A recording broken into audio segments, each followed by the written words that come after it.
It's recording. Okay.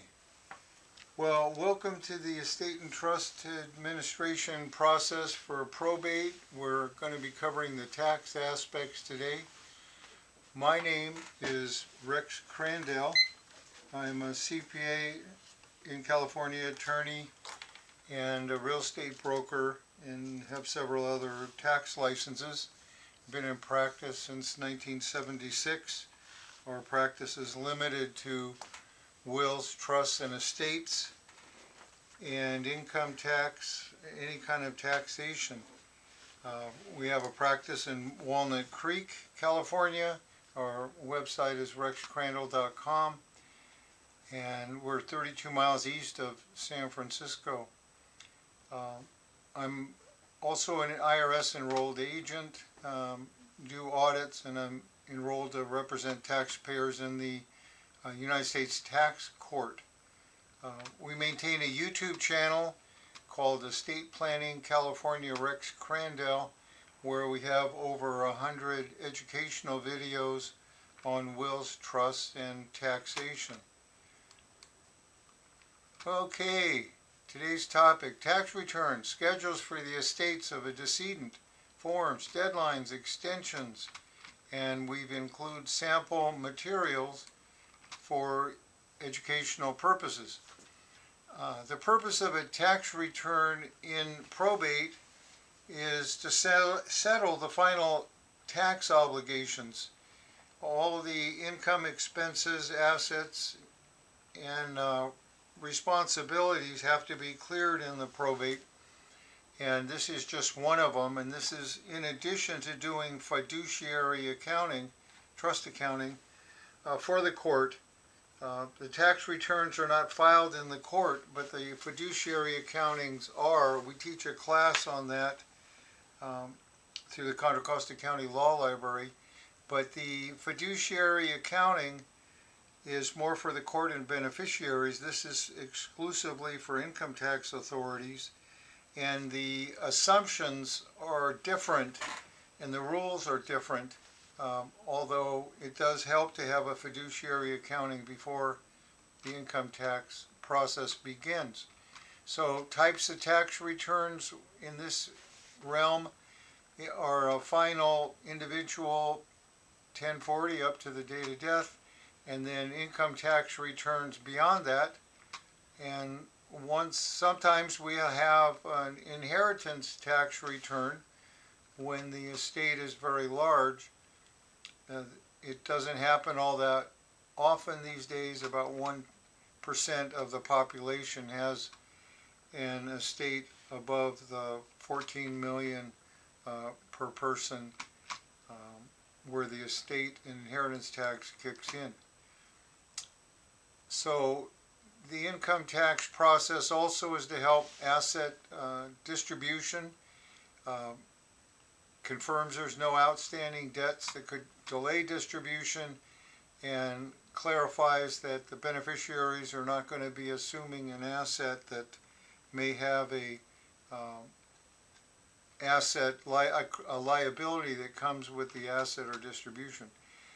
It protects the executor, personal representative, or trustee because they have the responsibility to file these returns, and if they don't file them and have the tax paid, they might have personal liability as the executor. And it's also shows the fiduciary or executors complied with the local duties in statewide law. It's also required for estate closure.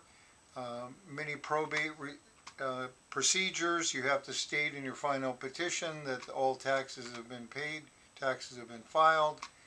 If there's an inheritance tax return, that is a Form 706 we'll talk about. And when that's filed, oftentimes during a probate, we don't have the IRS called the state closing letter, which means that the IRS has accepted the tax return and they don't see that any additional taxes due. You prepare that request to IRS after the tax return has been filed. But most of the time, at the end of a probate, you do not have the IRS closing letter yet. The state tax returns, what kind of returns are we talking about most commonly? We have the final individual return, and includes all income earned or received up to the date of death. And then after the date of death, the estate kicks in, and it's a separate legal entity with a federal ID number, and you have to file this return when there's over $600 of income. It's not always required if there's no income. The same rule applies for trust income tax returns. If there's over $600 of income, then a return will be filed. Some of the tax forms that are filed in the Estate and Trust Administration and Probate are the final 1040, the Form 1310, which tells IRS that someone other than the deceased taxpayer is going to be getting the refund money, and that they're going to follow the rules in applying those funds. The 1041, which is the estate income tax return for estates and trusts. The 706 form, the estate, I call it an estate and trust income tax. It's not. It's estate and trust tax return. It's not based on income at all. It's based on asset market value. There's a gift tax return that has to be filed when gifts are given to beneficiaries directly over $19,000. There's an IRS Form 56, which gives IRS notice that someone other or who's in charge of the tax responsibilities for the estate. There's an SS4 form to get the new employer identification number for the estate or the irrevocable trust. In our office, we get them online for clients while they wait. And that employer identification number is the same thing as a Social Security number. Oftentimes in an estate, we'll have prior year tax returns that were never filed. To help gather that data, we prepare and file an IRS Form 4506, T as in Tango. It requests the IRS transcript of tax return, even if there's years have not been filed, and it's an IRS computer report for that taxpayer for that year, showing all the 1099s, W-2s, and third-party reporting forms. It's very helpful in preparing multiple years of unfiled tax returns. So, tax, what an exciting subject. Nobody likes to pay, but nobody likes penalties either, so you might as well do it right and keep the penalties down. What are the criteria and thresholds for the tax returns? The triggering event on a final 1040 is the death of the taxpayer. We put the decedent's, it says deceased and the date of death in the upper right of the IRS Form 1040. And the normal thresholds apply for filing requirements. It's due April 15th, the year after the date of death, and you can extend the filing due date with Form 4868. The next income tax form we have for estates is the 1041. As I mentioned, when you have income over $600, you have a filing requirement. That again is due the 15th day of the 4th month after the year end. And you can file an extension on Form 7004. Sorry about all the form numbers.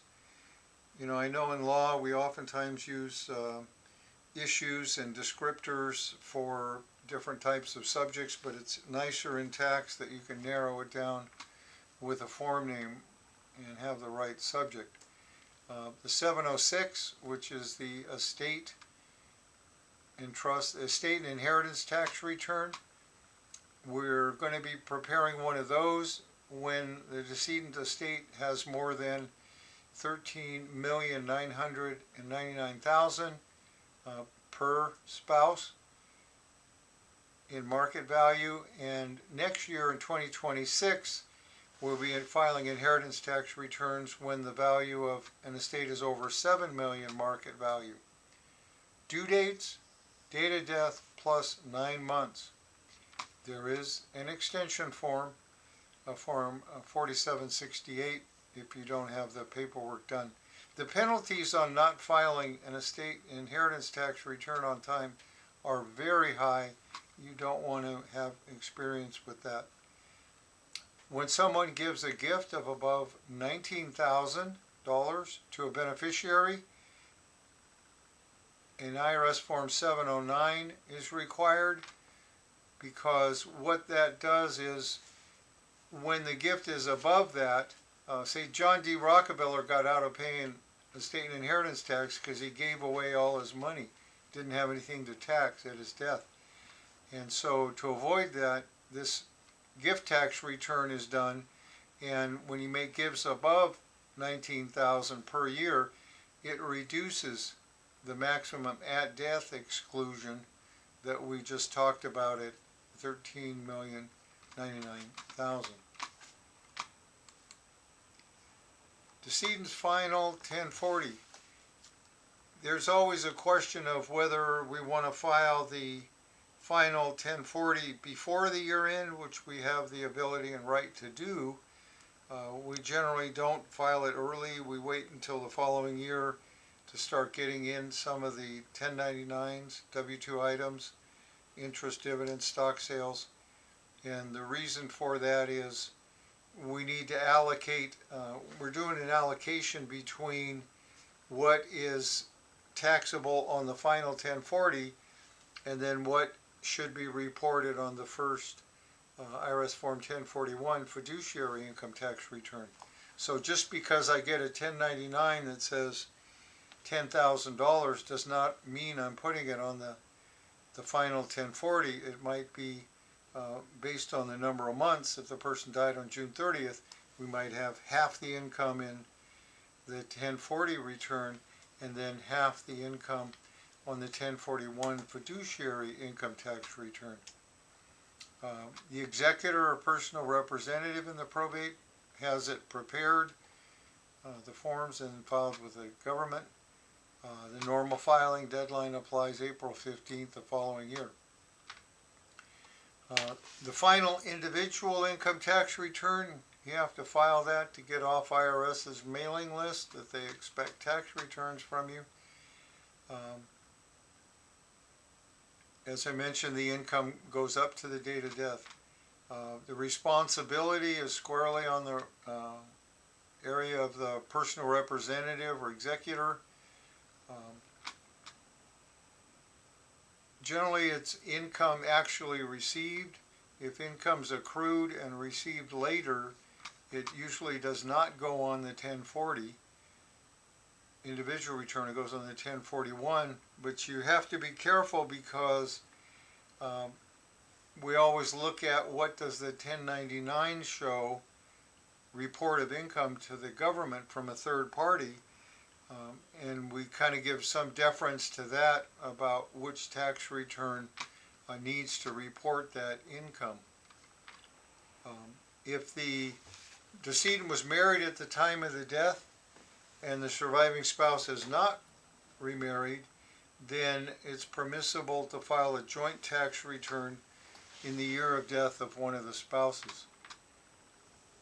In addition, we generally file the Form 1310 if there's a refund to IRS will stop the refund from coming back to the estate if there's a refund without this form. Do you have to pay that tax after death? Yes. Death does not stop income tax. You're kind of immortal in that regard. There is a difference between the state tax return for inheritance tax and the state income tax return, the 1041, just look to see if you have over $600 of income in a year. Yes, then you have to file this 1041. There's no requirement to give IRS notice that you're not filing a tax return. Oftentimes we'll have an AB trust, and the B or bypass trust has income, so we have to file an annual tax return, and the surviving spouse generally is the owner of the A trust, and then it's just a normal 1040 is filed with that return. Important definitions, there's a lot of ambiguity that I try to avoid, and these terms need to be used precisely. Decedent's estate, that's when a person dies and they have assets that are not included in a trust. So anything somebody in that person's name on death and their social security number showing ownership. If they have assets in a revocable trust and they die, then the assets in that, when the trust becomes irrevocable, that becomes a separate legal entity with a separate ID number and a separate tax return. During the life of the settlor in a trust, a revocable trust has no income tax reporting requirement. Be the revocable or changeable trust, you just file all the income using the social security number of the settlor or creator of that trust. There are a couple general types of trust. The simple trust is used when you have an irrevocable trust and it's required to distribute all of its income. This is the most basic kind of trust, and the nice thing about distributing all the income, it gets the income out of the estate income tax return at a higher bracket and moves it over to a lower bracket for the individuals. I'll explain that more. Then the definition of a complex trust is the trust instrument does not have a requirement to distribute all the income every year, and the income may accumulate within the trust, and then it has to pay tax at the estate income tax brackets, which are adverse. In the 90s, President Clinton put a tax rule into place, I think because trusts and estates don't vote. They increased the tax brackets quite high in a trust and decedent's estate. So now, when you have an estate or trust with income, taxable income above $14,400, you're up in the high 37% tax bracket. And for that reason, we don't like leaving income in an estate or trust because more income tax is going to be paid. So when an estate or trust has income above $14,000, it's equivalent to an individual taxpayer's 1040 of taxable income above $609,000. So you can see at very low income levels, the trust and estate income tax is much higher. That's why we always like to distribute income to beneficiaries as soon as possible. Other definitions: a trustee, the person who administers the title of the assets in the trust. They manage trust assets. In a probate, if there's a will, then we have an executor. The term is used, executor, for the probate. If there is no will and the person in charge of probating the estate is not named in a will, then we use the term administrator. Another term that comes up is a split interest trust, and this adds quite a bit of complexity to the accounting and tax reporting. This is a situation where there's a trust, an estate where all the income goes to a certain beneficiary, and then when the assets later on are distributed, then the corpus or the balance of the account goes to a different person. So it creates a conflict between beneficiaries. The income beneficiary wants everything to be treated as income, and the remainder beneficiary wants everything to be treated as corpus or principal within the accounts. The reports, tax reports, we are frequently filing electronically now with all those requirements. We get the new federal ID number when someone dies. Their Social Security number is frozen. Banks have to usually close all bank and investment accounts, and then a new ID number is needed. You can use the IRS Form SS4, or we get the federal ID numbers for clients online. And then the estate income tax return is filed every year until all the assets have been distributed. This is an example of an IRS Form 56. Notice of a fiduciary relationship, so IRS knows who they can talk to. The name of the estate or trust is indicated. You have to tell the IRS whether there's a probate case or not. What kind of tax should the IRS be looking to the fiduciary to file? And we prepare a separate IRS Form 56 for an estate, a different one for a trust, and a different one for an individual. And that Form 56 can be done anytime. It's usually done immediately or at the same time the tax return's prepared, although it needs to be filed separately for the IRS to process it.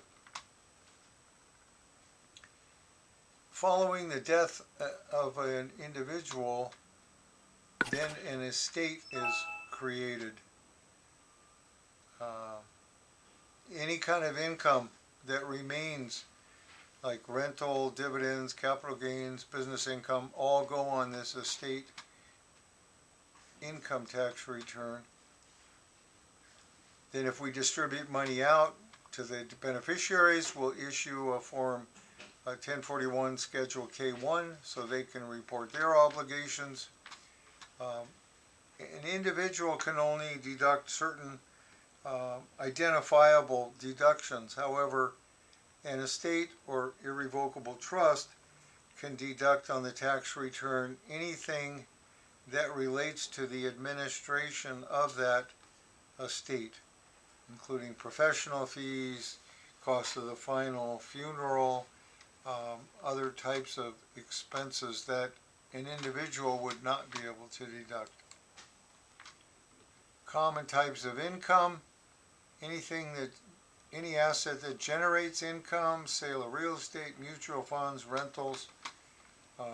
You do the allocation, and that also requires doing an allocation of depreciation on rentals. You go all the way from the individual when they're alive up to the date of death, and then the income comes in next time on the rentals, let's say, and then it goes on the fiduciary income tax return, and we have to stop the depreciation at the date of death for the individual. And then, because of Internal Revenue Code Section 1014, we get a step up in basis for gain or loss on those assets, let's say a rental property, and then on the estate income tax return, we have a higher depreciation amount, and that appraisal affirms the fair market value that you used. More and more trusts are being used these days. People have found out that probate is a horrible process and might take 15 months to a year, 2 years, and you can bypass that with a revocable living trust. Then you don't have the estate. With the probate, you have the benefit of court supervision and watching out for assets. On a trust, the trustee's in charge of the asset. There's no direct supervision other than the beneficiaries and other family members.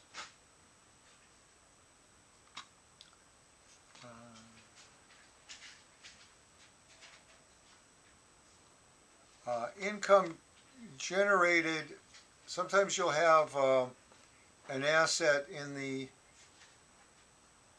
decedent's estate, say joint property held as joint property. When the person dies, it goes to the joint tenant automatically, and it's not included anymore in the estate or trust. It should be noted not to get confused in terminology because it sounds the same. An estate income tax return is an IRS Form 1041 for income. An estate or trust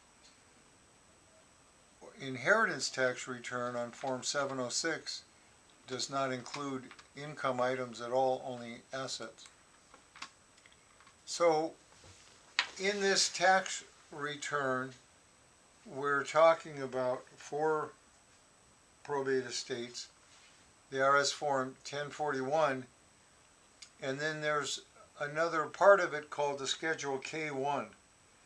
The Schedule K1, let's say there's 3 beneficiaries, the Schedule K1 will give each of the 3 beneficiaries notice on what their income reporting requirements are. You can kind of think of it like a W-2. You have to have that income on your return. But a Schedule K1 can pass out any kind of income to a beneficiary. There are other entities that use the Schedule K1 to get income out of an entity and onto an individual tax return, such as partnerships use K1s, S corporations use K1s, and 1041, the returns we're talking about.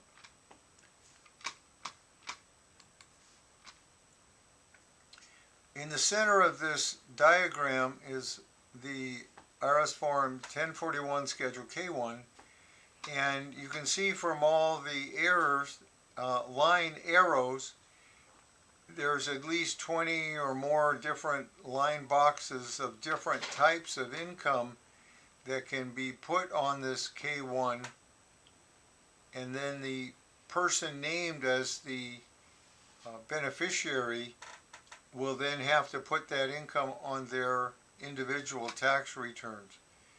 And it's amazing the various types of income that can flow through. Sometimes it's quite complicated. Other times it's pretty straightforward if there's not too many different types of income producing assets.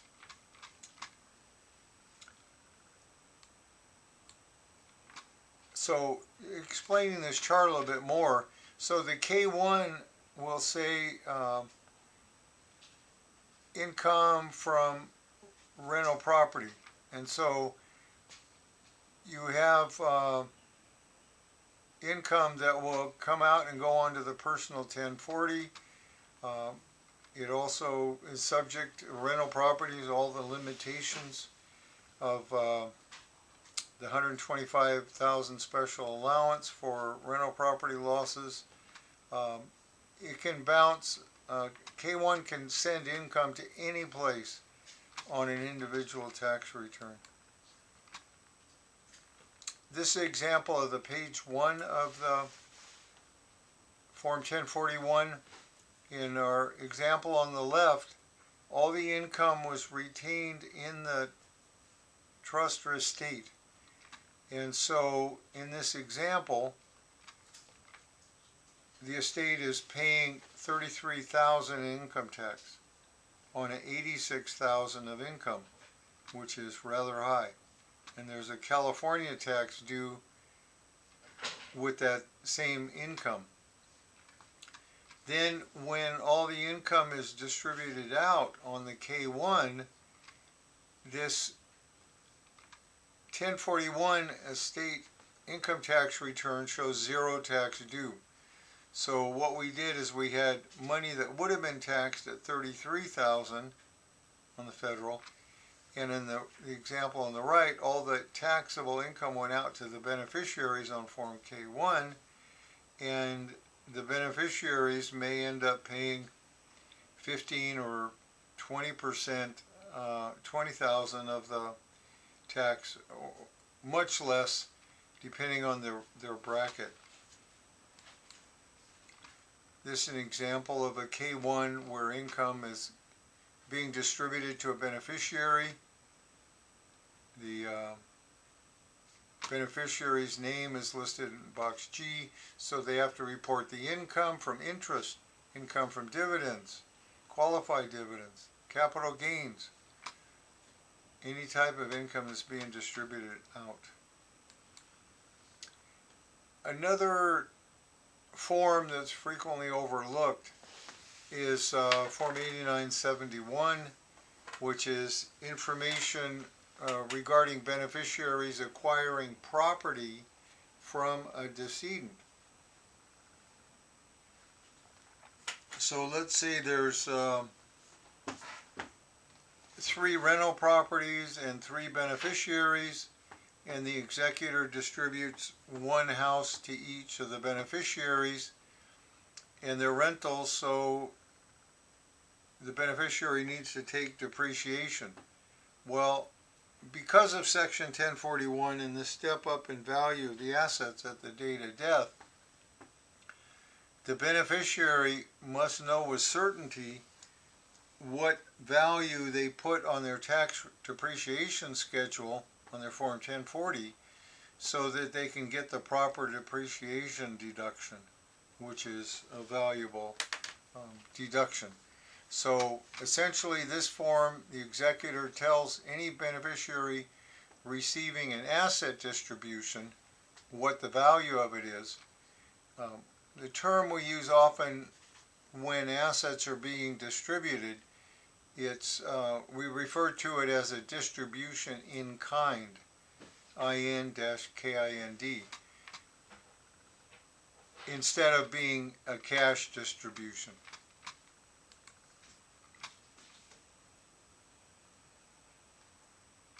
Okay, so there's in the final year of an estate, the fiduciary tax return might have been accumulating income or deductions or write-offs or losses or carry-forwards.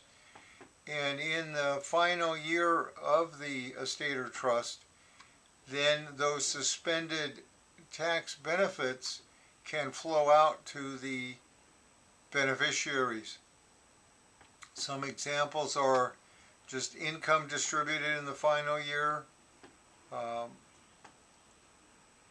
administrative expenses in excess of income, that can be a deductible to beneficiaries on Schedule A of the 1040. There might be capital loss carryovers that go out, net operating losses, and unused passive losses get passed out to the beneficiaries. Now, the federal estate and inheritance tax return it only affects a small percentage of the decedent's estates in the United States. Many educational law programs that I attend, they overemphasize the Form 706 and all the different ramifications. And it just doesn't happen that often. I think it's a complete waste of time to take an 8-hour class on an IRS Form 706 estate and inheritance tax return when there's only a 1% chance of all the decedents that there might be a filing requirement. So it's only for the bigger estates and not something that every lawyer, every tax preparer would be involved in. So my point being, don't spend a huge amount of time learning about the federal estate and inheritance tax. When do you have to file this tax return? When the decedent's assets exceed $13,099,000. I just call it 14 million per individual. So if it's a husband and wife died in the same year, then almost 28 million in assets needs to be owned before this tax return even needs to be considered. Next year in 2026, that exemption drops to 7 million and you have to pay inheritance tax above that number. Okay, we covered the 14 million of value. You can reduce those that value by administration costs. And there's a situation now that came out a few years ago where if an estate or inheritance tax return is not required to be filed and the surviving spouse files it anyway, the unused portion of the personal exemption, that 14 million, let's say that the husband died and there was market value of assets of 20 million, and the surviving, well, let's go less than that, so it was 12 million. So there was only assets in the estate of 7 million at the time for that spouse. The other portion that was not claimed, from the 14 million down to what was reported, is an unused portion of the lifetime exclusion, and it can be worth it, and you allow the surviving spouse to use that unused portion so that when the surviving spouse dies, there's a larger exclusion before inheritance or estate and inheritance tax applies. Okay, the estate and inheritance tax return is filed on IRS Form 706. California does not have a direct inheritance tax return. They have something more innocuous called an increase in property tax on death of an owner. We'll cover that. When is the 706 required? As I mentioned above, 14 million of assets in 2025 and above 7 million assets in 2026. The due date for this tax form is 9 months after the date of death. It has to be filed, and you can get an extension for another 6 months. This is an example of the first page of an estate and inheritance tax return. The official name, IRS Form 706, United States Estate and Generation Skipping Transfer Tax Return.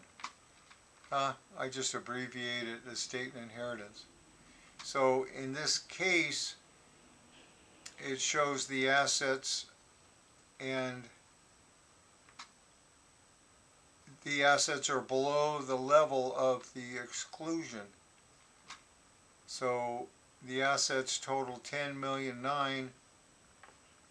It's below 14 million, so there's no estate tax in this example.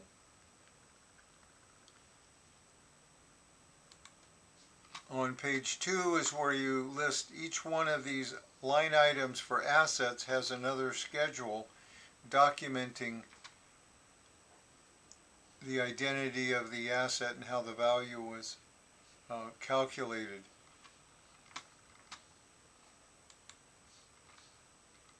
Okay, so let's say someone has assets in their estate that are not in a trust when they die, and they also have a trust that has assets in it.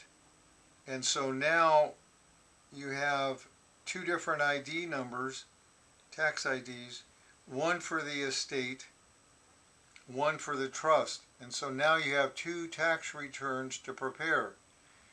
And there's an administrative code section, Internal Revenue Code section 645, where you can elect to take those two separate tax returns and report them on one tax return, and that meets the filing requirements. Saves a lot of effort. Okay, now we're switching from income tax, and we're switching to increase in property tax on the death of a real property owner. So what we have here is, let's say the person bought a house many years ago, and they bought it for, let's say, I don't know, $1 million, or they bought it for $300,000, and now it's worth 1.3 million. So the property tax at that lower purchase price is way less than it would be today if somebody were to buy that property outright. And when there's a death of a real property owner, the state law revenue and taxation code says that that's a transfer of ownership, and it allows the assessor, the county assessor, to increase the property tax to market value as of the date of death. And this is an innocuous rule that was put in by essentially Proposition 19 that was fraudulently worded to confuse taxpayers. But when someone dies, the low property tax, they're paying, let's say, $2,000 a year, and then after the death of the owner, the property tax on the very same property might go up $10,000 or $15,000 a year because of this Proposition 19. It's a horrible law, but there's an exception for transfers between spouses, and an exception if a parent owned the property and had filed a homeowner's exemption, and then the property is distributed in kind to a child, and the child files for the parent-child exclusion and also prepares a form called a homeowner's exemption that states to the county that they live in the property as their personal residence. Meeting that criteria, then the property tax can stay at the lower level so that the adult child does not have to sell the property to pay the tax. We do that on a Board of Equalization form, BOE 19-P. It's really important, and oftentimes people make mistakes. Lawyers who have no tax background make mistakes in this area, and it costs the beneficiaries quite a bit of money.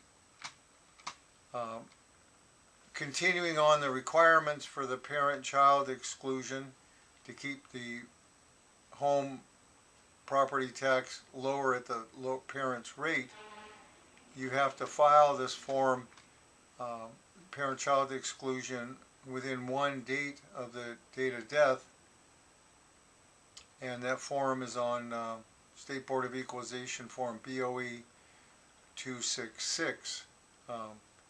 That's the homeowner's exemption, and then the other was the parent-child exclusion.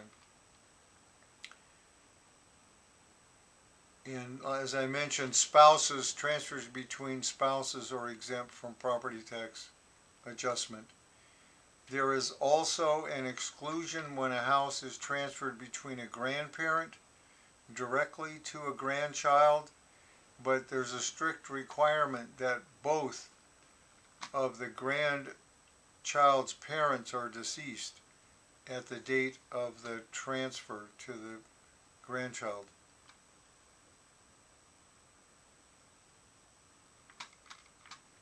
What happens if you file the parent-child exclusion, let's say 3 years later, you end up having to pay, the property tax was low, and then at the date of death, then the property tax got reassessed way high to market value, and then let's say in the 4th year you filed the parent-child exclusion, then the property tax will go down that point, but during that 3-year period when you filed, you didn't file on time within a year. So the property tax ends up being sky high for 3 years before it drops back down to the proper level of the tax the parent had been paying. This is an example of the form, claim for reassessment exclusion for transfer between a parent and child. And this is filed with the county assessor. It's not filed with the county recorder's office. It's not a public document. It's just to keep the property tax down. The assessor computes the values of property tax. This is another ancillary form that must be filed at the same time with the county assessor. It's called the Claim for Homeowners Property Tax Exemption, and the purpose of this form is to assert under penalty of perjury that the beneficiary or whoever lives there, they're treating it as their personal residence. This exclusion only applies to personal residences. It does not apply to rental properties. And if the homeowner's property tax exemption form is not filed, then the parent-child exclusion will not be granted, and the higher property tax will be due.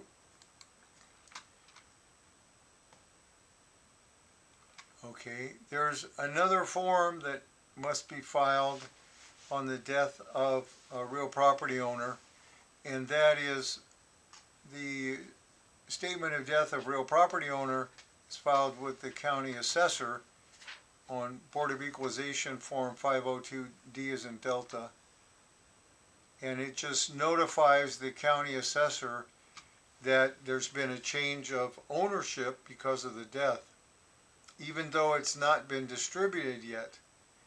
And the form will include the deceased owner's name, their date of death, a legal description of the property. Or an original death certificate is not required to be filed with this at the assessor's office. So here's the example. Change of ownership statement, death of real property owner. Identifies the decedent, identifies the property, identifies how the property is going to be transferred, either probate, a trust, or will, and information about who the beneficiaries are going to be ultimately when the property is transferred in their name. So what's the difference between an IRS Form 1040, 1041, and 706 in estate administration? The 1040 is the final individual return. The Form 1041 shows the income of the probate estate or trust. And the IRS Form 706 is only used when the value of the assets are above $14 million for this year. Okay, another question. When is an estate required to file an IRS Form 1041? And what are the implications for not filing? The IRS Form 1041 for an estate or trust is required whenever there's taxable income in excess of $600, and the implications for not filing are personal liability for the executor, administrator, or trustee. So the way that the IRS looks at personal liability is that the fiduciary is in charge of paying all the debts of the estate. When the executor pays other bills before taxes, then the government asserts that the fiduciary is personally liable for not paying the government taxes first. So it's a real penalty for the executor for failure to file the tax returns, because they don't have any, they're dealing with someone else's money, and then they get, in addition to that, they get personal liability. So the final accounting, when I say final accounting, I mean fiduciary accounting, and I am not talking about a tax return. I mentioned before, fiduciary accounting is reporting to the court, not to the IRS. But in a final accounting, it must be done before you can get a final distribution order from the court indicating that the executor has the right to distribute the assets to the beneficiaries. So in the final accounting, it must show what all income, expenses, liabilities, and financial transactions rounded off to the penny, and that is reported, and then the executor gets approval from the court so that the accounting is accepted, and it relieves the executor of personal liabilities for all items that beneficiaries may dispute that have already been reported to the court, the beneficiary, and approved by the judge. So what we've covered today is quite a lot of technicalities in income tax. We've covered the final individual 1040. We've covered the estate and trust income tax returns. We covered the IRS Form 706 estate and inheritance tax return. We covered ancillary forms that gives notice to the IRS about various activities within an estate or trust. We also covered real property tax issues for an estate and property tax reassessment and distributions. So I realize that it's a technical area, and it's not something that you can learn in 1 hour and understand all the material, because it is so extensive. So that concludes the presentation on estate and trust taxation for today.